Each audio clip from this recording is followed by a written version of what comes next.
Listen up, get ready, I'm not gonna take no more. There's a revolution, a revelation going on in my soul. Buckle up, get ready, we're not gonna sit. Hello, all you citizens of the world. I'm really glad you've tuned in or you're viewing another edition of the Live from the Heartland show. It's a little bit of a joyous week all of a sudden around here. And I'm here with another guy who's celebrating. And that's my pal, Thom Clark, one of our producers and sometimes a host.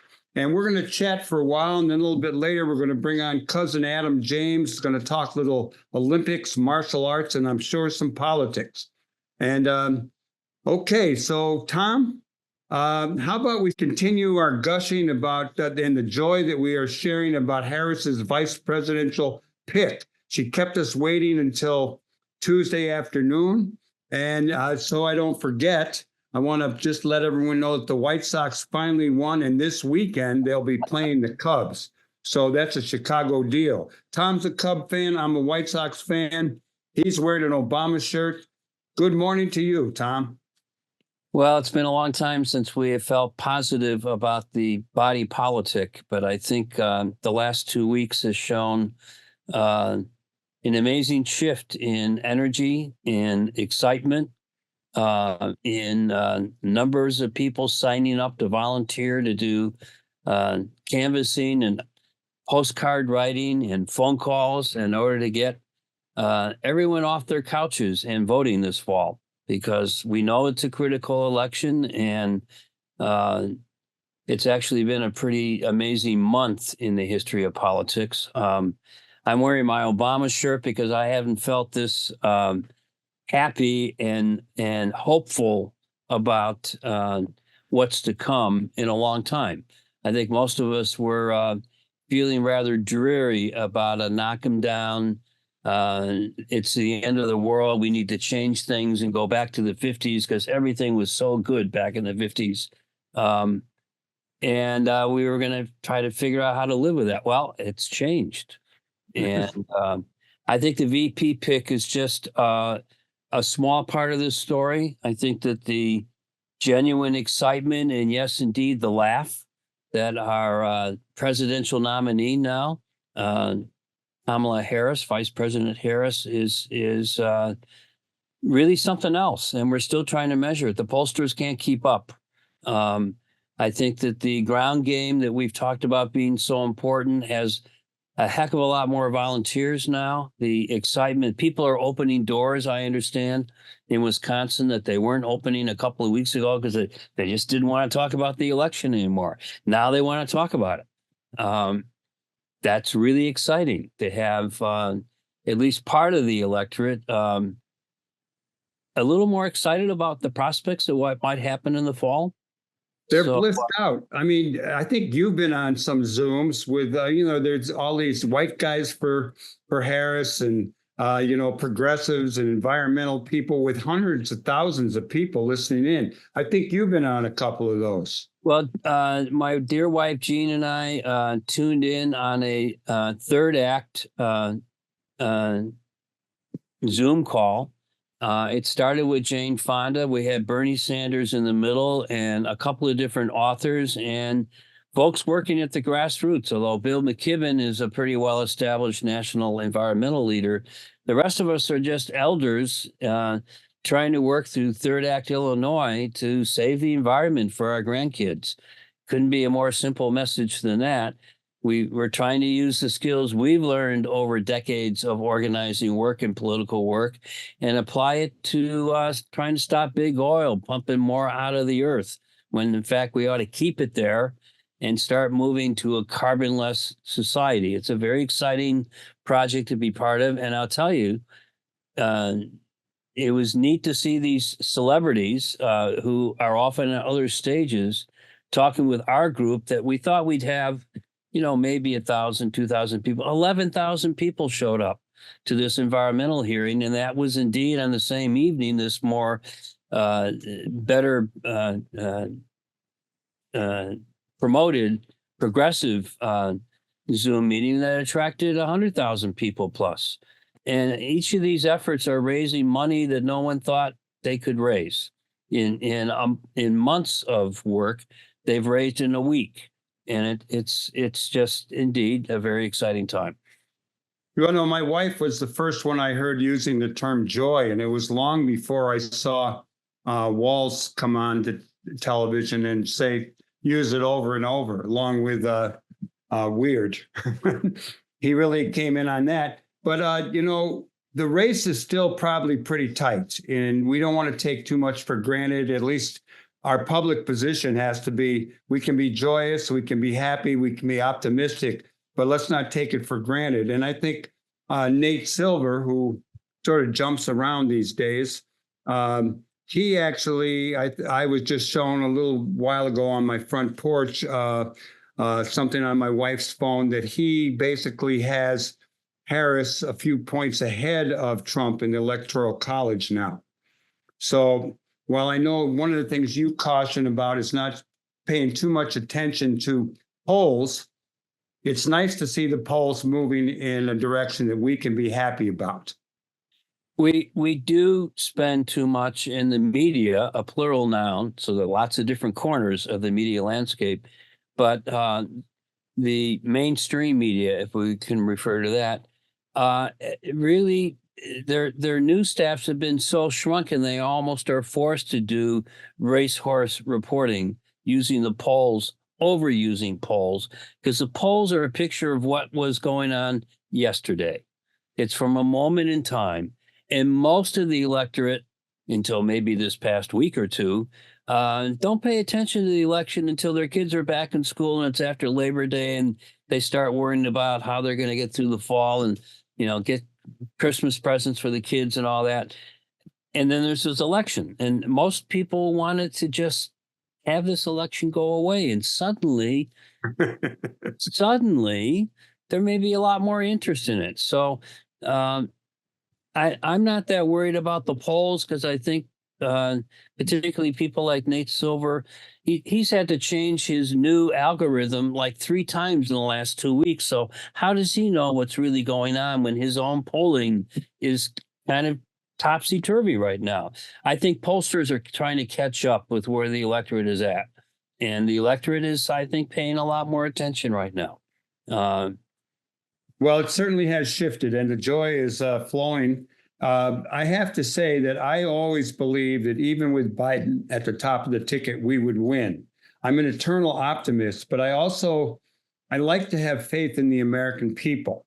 And while, you know, we've certainly seen the fascist underbelly that we always knew was there come to the fore, I'm not sure if that means all those people have to be written off. In a lot of ways, I kind of think that there's just a lot of people who have grumbles in their life. They're a little bit dissatisfied about some stuff going on, and Trump somehow unleashed this, let your anger pour out. I think that this selection of Walz as the vice presidential candidate, and certainly Kamala Harris as our presidential candidate, has a different tone, a different vibe that I hope will reach our people. When I say our people, I mean Americans, in a way that lets us start to heal. You know, I assume we're going to win. Let's hope so. And then it's really a time for healing and try to promote a politics of affirmation, where we promote the good things in life. We reinforce the strength, the common bonds, those kind of things. That's my little I'm glad that you're looking that far ahead for that. I hope eventuality. Both of us have spent many decades of our lives trying to promote those ideals, and through the ups and downs of many failed as well as a few successful campaigns, we try to persevere. We will have to do a lot of work between now and November. We have 90 days left, and opportunities like Operation Swing State that our dear colleague Katie Hogan is so involved with is crucial. I think that the Walz pick is an effort on the part of Vice President Harris to really bolster that blue wall that will be so important, particularly with other swing states like Arizona, Nevada, North Carolina, even Georgia. Still not quite within reach. It's just really critical that Minnesota, Wisconsin, Michigan, and Pennsylvania go our way. And I think that's what the pollsters are talking about right now is the shifting sands about electoral college. I mean, just 2 weeks ago, they kind of had it in the bag for Trump. And that's before he made one of the most terrible vice presidential picks that I've seen in my lifetime. And there Or was the guy laying on the couch. which apparently is not a correct story, even though it was supposedly quoting his book, which I have not read. I did not want to give the guy a dime, and look what he's done with it. So the former president who showed up for the National Association of Black Journalists conference recently did not get what apparently he expected to get, except maybe some sound bites they can use trying to attract disaffected Black male voters. I think that's the main reason he agreed to go on this panel, which had one very favorable Fox host as one of the three panelists. But those other two panelists really called him on his record, and he didn't know what to do with smart Black women questioning his fake stories. And they called him on it. And I think it ended up being yet one more major blunder when we look back on this election year that the former president made, trying to reclaim the White House seemingly for life, forever. Because as he said recently to a bunch of evangelicals, you got to vote this year, and then you don't have to worry about ever voting again. You know, I did a bunch of reading this morning before we got on to record our show. And one of the things that stood out was a story about how various people squabbled about who would be the vice presidential pick and the role of Nancy Pelosi. And I think that she played a role in cooling President Biden out and leading him toward his decision not to run and to back Kamala Harris. Pelosi continues to impress me, probably haven't agreed with her politics all along, but she certainly is one powerful woman, one smart woman, and she shapes the direction of our politics. I think that she is an example of someone with power who knows how to wield it without grabbing a headline every time she's ready to make a move. She is a masterful behind the scenes legislator. I mean, that's really her strength. And what is legislating? It's trying to find common ground. It's been really hard to do with our body politic the last 4 to 8 years or longer.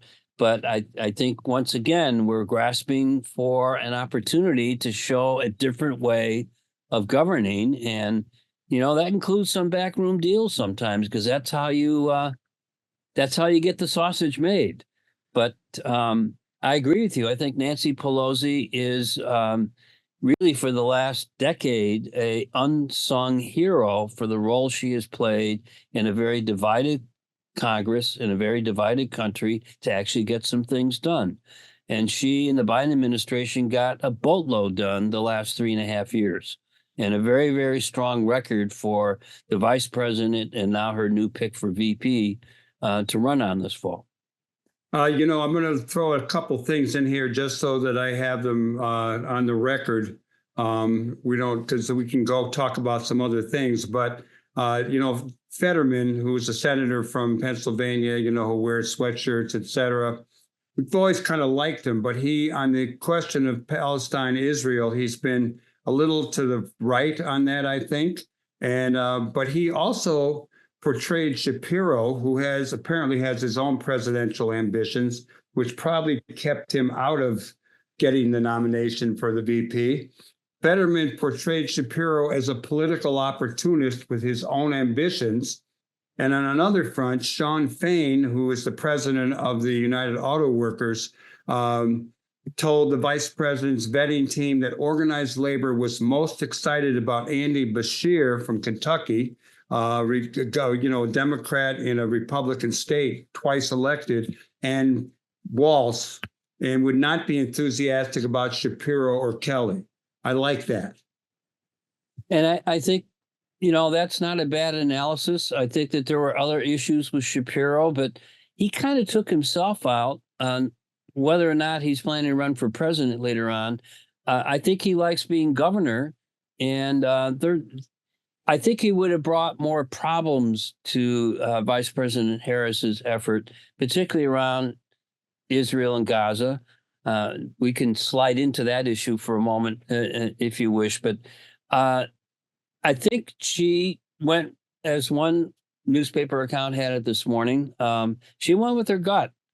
And I think that the coining of the phrase off the cuff on one of the cable shows that Governor Walz did about the other side being weird has really captured everyone's imagination. And it was not only a great soundbite, but it's something that's part of the buildup of energy that people are feeling excited about again. And I think that's really important.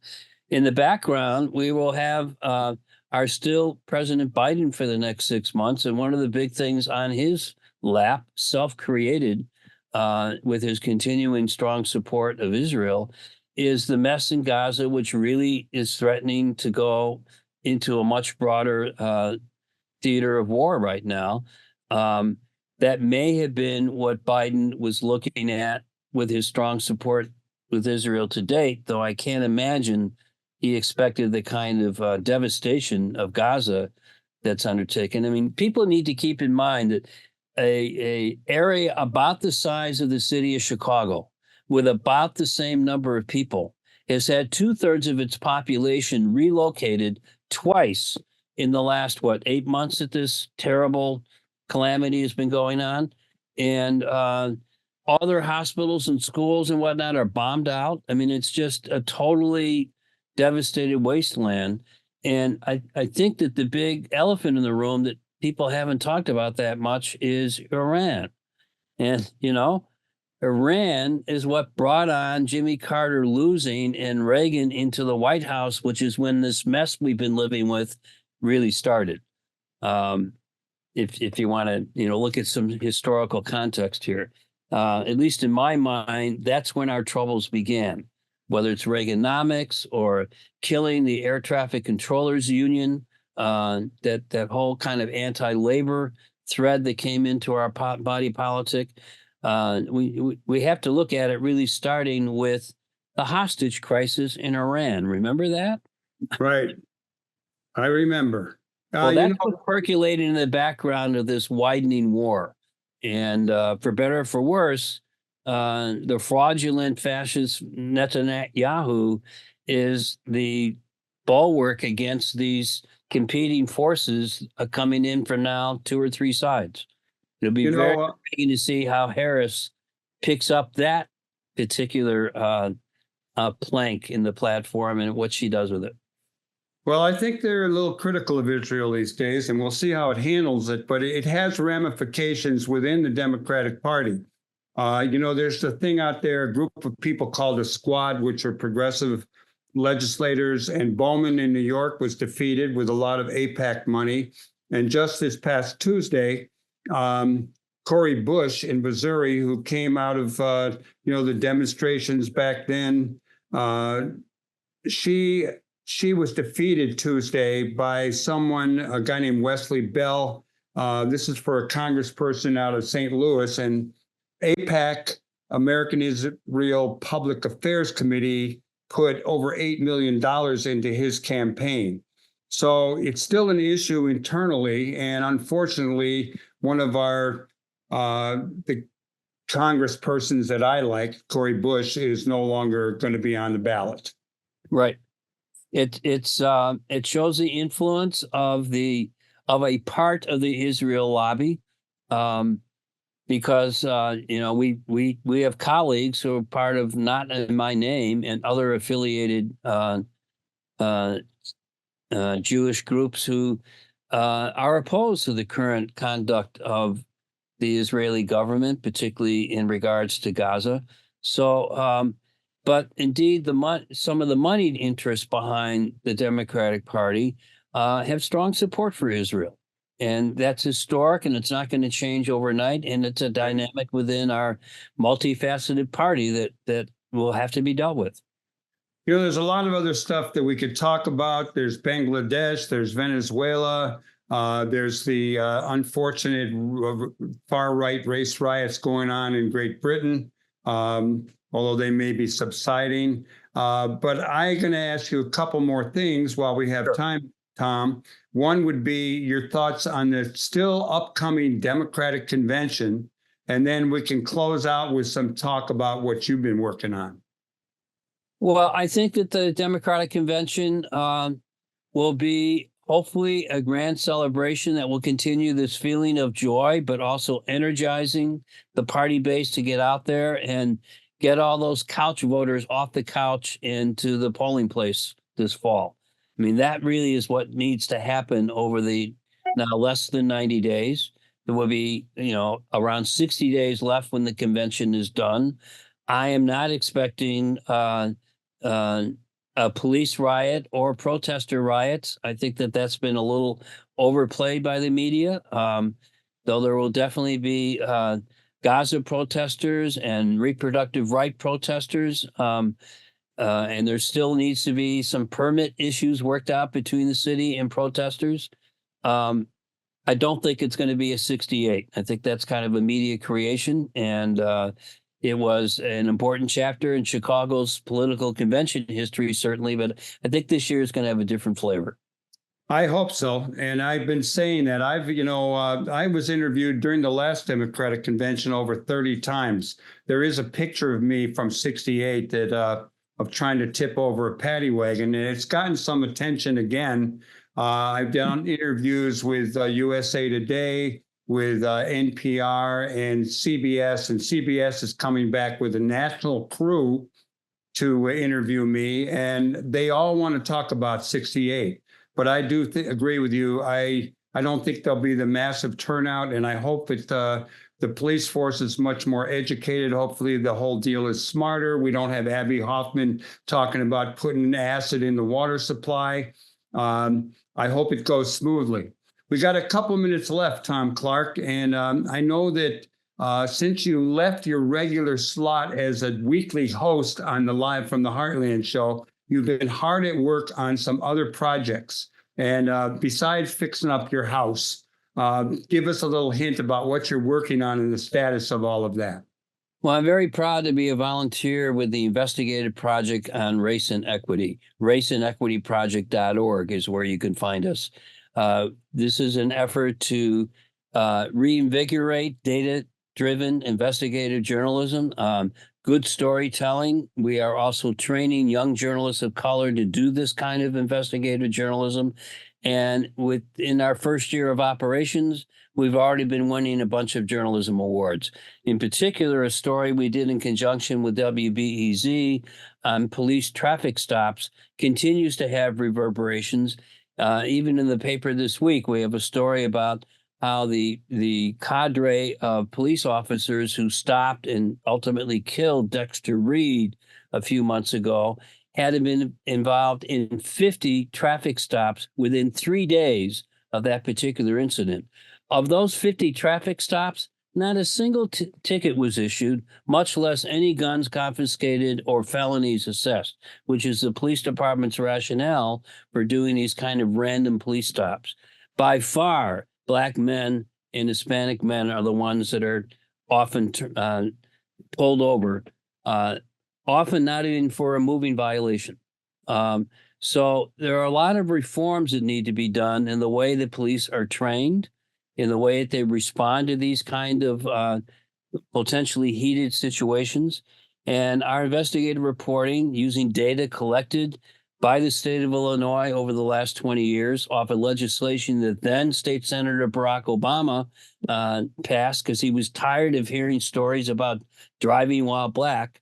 And we now have this incredible data set, which the Investigative Project has made available in usable form. This fall, we will have a couple stories out in Carbondale and Champaign using student reporters talking about the same issue. Students on those campuses being pulled over by campus police.